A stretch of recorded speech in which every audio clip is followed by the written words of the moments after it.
she got an attitude, and she wanna know why. ਹਾਂਜੀ ਸਤਿ ਸ਼੍ਰੀ ਅਕਾਲ, ਮੈਂ ਤੁਹਾਡਾ ਆਪਣਾ ਤਾਸੂ ਰਿਐਕਸ਼ਨ ਫੈਮਿਲੀ ਤੁਹਾਡਾ ਫੇਰ ਸਵਾਗਤ ਹੈ ਨੈਕਸਟ ਵੀਡੀਓ। ਹੁਣ ਆਪਾਂ ਜਿਹੜੀ ਵੀਡੀਓ ਦੇਖਣ ਜਾ ਰਹੇ ਹਾਂ ਇਹ ਵੀਡੀਓ ਹੈਗੀ ਆ ਆਪਣੀ ਇੰਡੀਅਨ ਵਾਸਤੇ, ਇਹ ਵੀ ਪ੍ਰਾਊਡ ਵਾਲੀ ਗੱਲ ਹੀ ਆ।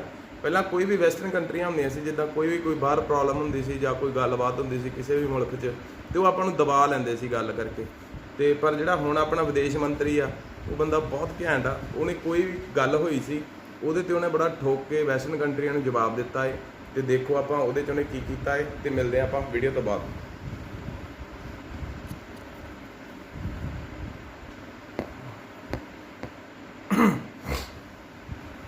वैसे इस बात से तो आप में से भी कई सारे लोग सहमत होंगे कि भारत के विदेश मंत्री डॉक्टर एस जयशंकर साहब इन दिनों अलग ही फॉर्म में दिखाई दे रहे हैं। आज से पहले शायद ही किसी भारत के विदेश मंत्री ने इतने बोल्ड अंदाज में अमेरिका और वेस्टर्न देशों को जवाब दिया होगा।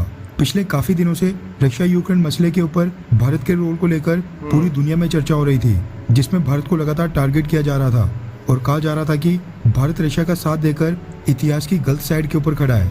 डॉक्टर एस जयशंकर साहब तो पिछले कल बांग्लादेश निकल गए, लेकिन बांग्लादेश रवाना होने से पहले उन्होंने रायसीना डायलॉग्स के कार्यक्रम में वेस्टर्न और यूरोपियन देशों को बुरी तरह एक्सपोज कर दिया।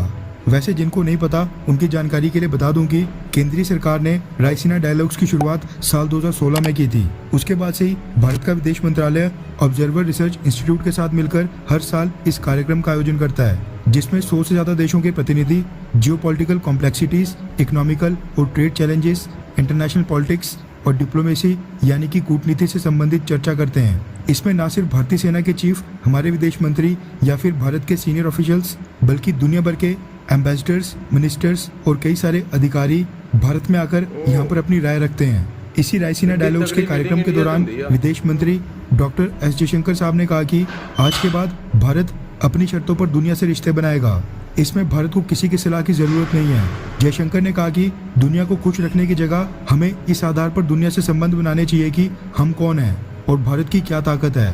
वो वाला दौर अब बीत गया है कि दुनिया हमारे बारे में बताए कि भारत क्या करे और हम कुछ करने से पहले दुनिया से इजाजत लें। हम अपनी शर्तों के ऊपर दुनिया से बात करेंगे, यानी भारत अब किसी भी देश के दबाव में नहीं आएगा। विदेश मंत्री डॉक्टर एस जयशंकर साहब ने आगे कहा कि अगले 25 सालों में भारत ग्लोबलाइजेशन का सेंटर होगा। जब हम पिछले 75 सालों को मुड़कर देखते हैं तो सिर्फ बीते हुए 75 साल नहीं देखते हैं, बल्कि वो 25 साल भी देखते हैं जो आगे आने वाले हैं। हम देखते हैं कि हमने क्या पाया है और किस चीज़ में हम नाकाम रहे। एक चीज़ जो हम दुनिया को बताने में कामयाब रहे हैं वो ये कि भारत एक लोकतांत्रिक देश है।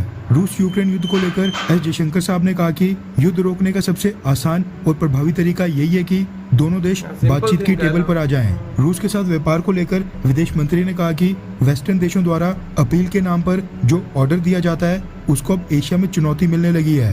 विदेश मंत्री ने कहा कि यूरोप के देशों ने पहले के वक्त में चीन की वजह से पैदा हुए खतरों की तरफ कोई ध्यान नहीं दिया। यूरोप उस वक्त भी लापरवाही दिखाता रहा जब चाइना एशिया के बाकी देशों को धमकी दे रहा था। उन्होंने कहा कि रूस के साथ व्यापार को लेकर हमें यूरोप से सलाह मिली कि हम रूस के साथ और व्यापार ना करें।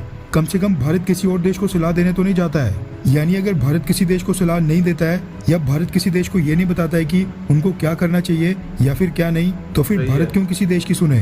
डॉक्टर एस जयशंकर साहब ने साफ कर दिया कि वो टाइम अब जा चुका है जब भारत वेस्टर्न देशों के ऑर्डर्स माना करता था। आज का टाइम वो है जब भारत ऑर्डर्स लेता नहीं बल्कि भारत ऑर्डर्स देता है। वैसे आपको क्या लगता है कि क्या डॉक्टर एस जयशंकर साहब की तरह केंद्रीय सरकार को मिनिस्ट्रीज अलॉट करते समय मंत्रालय की फील्ड से संबंधित किसी व्यक्ति को मंत्री बनाना चाहिए, हाँ या फिर ना? नीचे कमेंट करके अपनी राय जरूर बताएं। वीडियो तुसी भी देखी दोस्तों, ਤੇ ਜੋ ਵੀ ਆਪਣੇ ਵਿਦੇਸ਼ ਮੰਤਰੀ ਨੇ ਕਿਹਾ ਮੈਂ ਤਾਂ ਕਹਿੰਦਾ ਬਹੁਤ ਵਧੀਆ ਗੱਲ ਆ। ਇਦਾਂ ਹੀ ਠੋਕ ਕੇ ਰੱਖਣਾ ਚਾਹੀਦਾ ਕੰਮ। ਬਾਕੀ ਜਿਹੜੀ ਗੱਲ ਆ ਇਹ ਬੰਗਲਾਦੇਸ਼ ਦੀ ਤੇ ਇਹ ਪਾਕਿਸਤਾਨ ਦੀ, ਆਪਾਂ ਰਸ਼ੀਆ ਦਾ ਸਾਥ ਕਿਉਂ ਦਈਏ? ਜਦੋਂ ਬੰਗਲਾਦੇਸ਼ ਤੇ ਪਾਕਿਸਤਾਨ ਅੱਡ ਹੋਇਆ ਸੀ ਨਾ, ਉਦੋਂ ਸਾਰੇ ਮੁਲਕ ਆਪਣੇ ਐਂਟੀ ਸੀਗੇ, ਸਾਰੇ ਹੀ ਮੁਲਕ A to Z, America America ਸਾਰੇ ਆਪਣੇ ਤੋਂ ਐਂਟੀ ਸੀ। ਸਿਰਫ ਇੱਕ ਰਸ਼ੀਆ ਸੀਗਾ ਜਿਹੜਾ ਆਪਣੇ ਨਾਲ ਖੜਾ ਸੀ ਤੇ ਜਿਹਦੇ ਕਰਕੇ ਆਪਾਂ ਇਹ ਜੰਗ ਜਿੱਤੇ ਸੀਗੇ। 1974 ਵਾਲੀ ਸੀ ਜਿਹਦੇ ਕਰਕੇ ਆਪਾਂ ਇਹ ਜੰਗ ਜਿੱਤੇ ਸੀ। ਤੇ ਉਹਦੇ ਤੇ ਵੀ ਆਪਾਂ ਤੁਹਾਨੂੰ ਇੱਕ ਸੈਪਰੇਟ ਵੀਡੀਓ ਪਾਵਾਂਗੇ ਤੇ ਤੁਸੀਂ ਵੀ ਆਪਣਾ ਓਪੀਨੀਅਨ ਦੱਸਣਾ। ਮਿਲਦੇ ਆ ਨੈਕਸਟ ਵੀਡੀਓ ਤੇ ਚੈਨਲ ਨੂੰ ਸਬਸਕ੍ਰਾਈਬ ਤੇ ਵੀਡੀਓ ਨੂੰ ਲਾਈਕ ਜ਼ਰੂਰ ਕਰ ਦਿਆ ਕਰੋ। Okay, take care. She got an attitude, and she wanna know why I ain't